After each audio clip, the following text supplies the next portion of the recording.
हर व्यक्ति की अपनी एक स्थिति होती है साधक की। कोई साधक भक्ति मार्गी होता है, कोई ज्ञान मार्गी होता है, कोई कर्म योगी और कोई प्रेम मार्गी, कोई योग मार्गी। जब आप प्राणायाम करते हैं, शांत होते हैं, तो बहुत प्रकार के विचार आपके चित्त में उभर कर आते हैं। ये हमारे संस्कार है।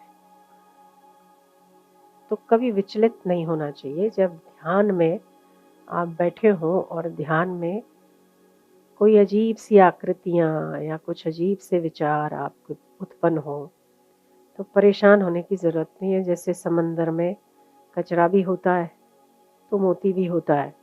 मोती गहराई में होता है, कचरा ऊपर ऊपर लहरों के साथ तैरता किनारे पर लग जाता है। नदियों का भी ऐसा ही हाल है। जितनी जितनी तरंगें अधिक उत्पन्न होती है ऊपर ऊपर से, उतना ही उसके गहराई में मोती पका हुआ होता है।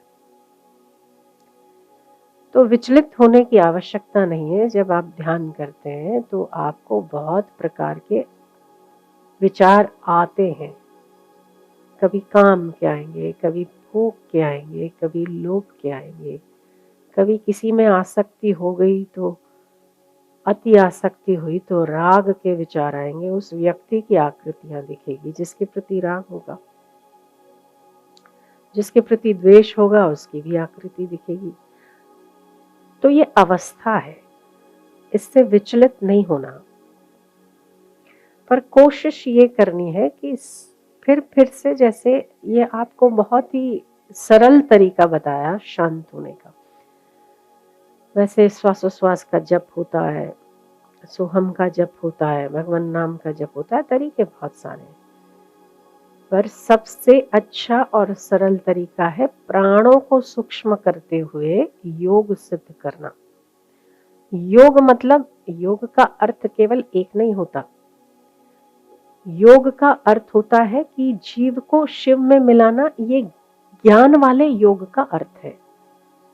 पर यदि भक्ति मार्गी है तो उसे इसी ध्यान में परमात्मा, जिस भगवान की आकृति को आप मानते हैं, जिस इष्ट को मानते हैं, उससे एकाकार हो जाते हैं आप ध्यान में। ये भी योग है। आप अपने आप को आनंद स्वरूप मानने लगते हैं। आपको लगता है कि मैं बहुत हल्का फुल्का हूं, मेरे चित्त पर, मन पर कोई बोझा नहीं है। ये भी योग है। प्राणों के साथ एकाकार होकर निर्विचार अवस्था में प्राप्त होते, कोई विचार ही नहीं आता, ये भी एक योग है। वहां पर इंद्रियां वैसे ही सिमट जाती है अपने आप में। आपको कुछ सुनने का मन नहीं करता, कुछ देखने का मन नहीं करता, क्योंकि आप भीतर उतरे हुए होते हैं। तो ये निर्विचार अवस्था, ये योग है। मार्ग चाहे कोई भी हो, पर योग सिद्ध होना चाहिए। कर्म भी एक मार्ग है। तो जो लोग कर्म करते हैं वो लोग निम्न कक्षा के हैं। भक्ति मार्गी श्रेष्ठ है या ज्ञान मार्गी उससे भी श्रेष्ठ है, ऐसा नहीं होता।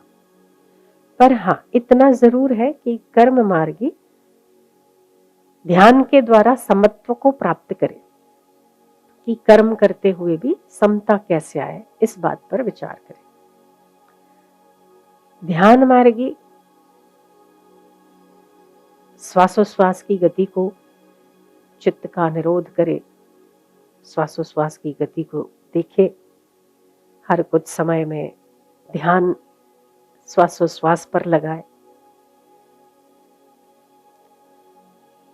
तो इसका मतलब ये नहीं कि ध्यान मार्गी कर्म नहीं करता, कर्म मार्गी ध्यान नहीं करता।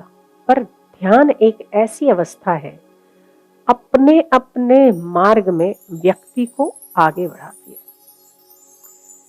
आप जो 2-3 दिन इतना शांत हुए और आप वैसे जो कर्म करते थे, कर्म तो हर व्यक्ति ने करना है, और अगर कर्म नहीं करोगे तो मन बदमाशी करेगा, बेईमानी करेगा, अजीब अजीब से भिन्न भिन्न प्रकार के विचार है। कर्म तो करना, जिस किसी को जो कोई भी कर्म का प्राप्त हुआ है करने का जिम्मा, वो करना। पर उसे पहले जैसे विचलित होके करते थे या विचलित हो जाते थे, ध्यान करने के बाद जब चित्त की वृत्तियां शांत होती है, उसके बाद जिस किसी भी मार्ग में आप प्रवृत्त होते हैं, उसमें चार चांद लग जाते हैं। आपकी चित्त की वृत्तियां पहले जितनी भटकती थी, अब नहीं भटकती। पहले जितना राग द्वेष होता था, उतना अब नहीं होगा। पहले जितना छोटी छोटी बातों में आप गुस्सा कर लेते थे, छोटी छोटी बातों में विचलित हो जाते थे, अब आप उसे जाने देंगे। क्यों?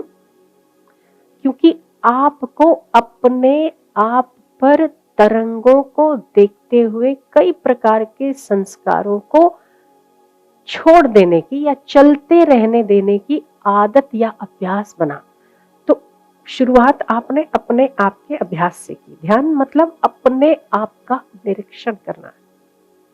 निरीक्षण आप यूं बैठ के करोगे तो नहीं दिखेगा, पर जब आप ध्यान में होते हैं, जब बहुत शांत अवस्था होती, तो मन तरंगों के द्वारा कई प्रकार के पिक्चर आपके सामने खड़ा कर देता है।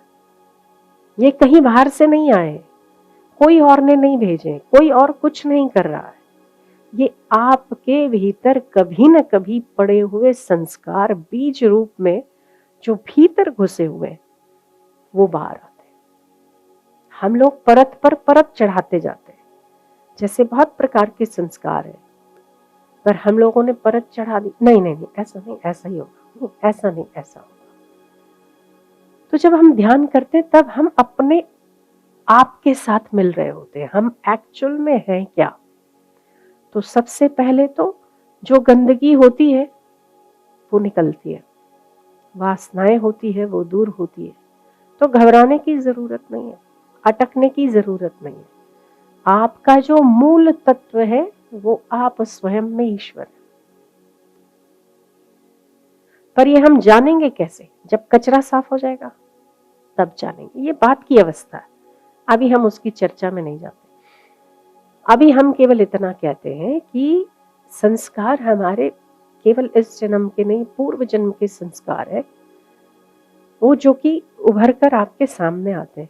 कई लोगों को बड़ा ध्यान करते हैं, प्राणायाम करते हैं, तो बहुत ज्यादा काम विकार सताते हैं, बहुत ज्यादा। ये भी एक अवस्था है, पर उससे घबराने की बिल्कुल जरूरत नहीं है। पर गिरने की भी मनाही है। अगर तो गिर गए तो हमारी आदत उसमें खराब हो जाएगी। ये हमारे संस्कार है, जिसको समझदारी के साथ निर्मूल करना है। जिसको बड़ा क्रोध आता है, कई लोग क्रोधी होते हैं, तो ये संस्कार है पूर्व जन्म में, मतलब पूर्व काल में, पूर्व जन्म की भी छोड़ो, इस जन्म में जितना आप जिए हो, जितने साल आपके चले गए, आपने यदि बहुत कपट किया है, आपका चित्त बड़ा अशांत रहेगा। आपने क्रोध किया है तो क्रोध के ही विचार आते रहेंगे। पर ध्यान एक ऐसी अवस्था है जिसमें आपके दोष और संस्कार धुलते हैं। तो इससे अपना काम करने दीजिए, आप विचलित मत होइए। अगर काम के विचार आते हैं तो भी विचलित मत होइए। आपको यही करना है कि ये ध्यान मेरे दोषों को दूर कर रहा है। आपको ये सोचकर कि मैं कामी हो रहा हूं, काम में डूबने की जरूरत नहीं है। आप एक संस्कार और खड़ा कर देंगे, एक चित्त पर अंकित और कर देंगे आप, जिसको धोने के लिए वापस मेहनत करनी पड़ेगी। आप क्रोधी हो रहे हैं, आपको कुछ विविध ऐसा कुछ दिख रहा है, विचलित मत होइए। ये मानिए कि ये ध्यान वो माँ है जो आपके पुराने संस्कारों को धो रही है, समझदारी पूर्वक। विचलित होने की जरूरत है। तो जितने जितने संस्कार हमारे धुलते चले जाएंगे, उतना उतना आपका रास्ता साफ होता जाएगा। हम वास्तव में है तो शुद्ध चैतन्य है। अगर भोगी भोग भोग रहा है, तो ऐसा नहीं कि वो ईश्वर से दूर है, मतलब ईश्वर उसमें नहीं है तो। पर इतनी सी बात है कि एक गंदी नाली के कीचड़ में स्नान कर रहा है तो दूसरा गंगा जल में कर रहा है ना। वो कीचड़ की नाली में स्नान करेगा तो आज नहीं तो कल उसे पता चलेगा कि नहीं नहीं नहीं, ये तो मैं बहुत गंदगी में नहा रहा हूं, मुझे साफ पानी से नहाना चाहिए। उसमें जल नहीं है ऐसा नहीं है, पर जल उसने मिट्टी वाला करके उस मिट्टी में आनंद लेने की कोशिश की तो कीचड़ से सन गया। है तो वो आज भी इंसान ना, नहाने वाला गंगा जल से नहाए तो वो भी इंसान है, पर ये है कि वो पवित्र है और ये कीचड़ से सना हुआ है। तो किसी से द्वेष और दोष नहीं देखना है, किसी से द्वेष नहीं करना है। हम ध्यान मार्गी, हम भक्ति मार्गी, हम ज्ञान मार्गी ना। ध्यान यही कहता है कि सब अपने अपने स्थान पर, सबका अपना अपना स्तर है। आप भी कई सालों से चले होंगे तब जाके आज ध्यान या भक्ति को समझ पाते होंगे। जो बेचारे वो दया के पात्र हैं, जो अभी चले नहीं, तो कुछ नर्सरी में है, तो कुछ 5th में है, तो कोई 10th में है, तो कोई उससे आगे।